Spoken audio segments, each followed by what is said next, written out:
কিছু বোনদের বলতেছি, কেউ রাগ করবেন না। বোন, আপনি আপনাকে কতটুকু চিনেন?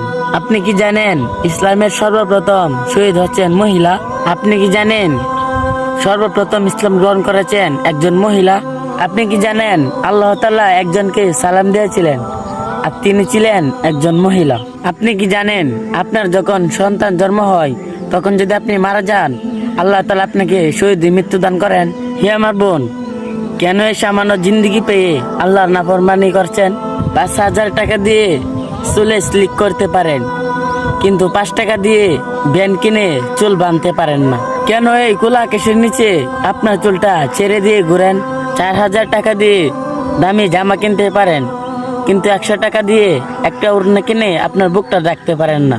100 টাকা দিয়ে আপনি মেহেদি কিনে আপনার হাত রাঙাতে পারেন, কিন্তু 2 টাকা দিয়ে একটা ব্লেড কিনে আপনি নখগুলো কাটতে পারেন না। 3,000 টাকা দিয়ে আপনি জিন্সের প্যান্ট কিনতে পারেন, অথচ 500 টাকা দিয়ে একটা বোরকা কিনতে পারেন না। হে আমার বোন, যারা আজ আপনাকে সমান অধিকার দেওয়ার নামে রাস্তায় নামিয়ে দিয়েছে, ওরা একদিন আপনাকে জাহান্নামে টেনে নিয়ে যাবে। হে আমার বোন, সময় থাকতেই সাবধান হয়ে যান।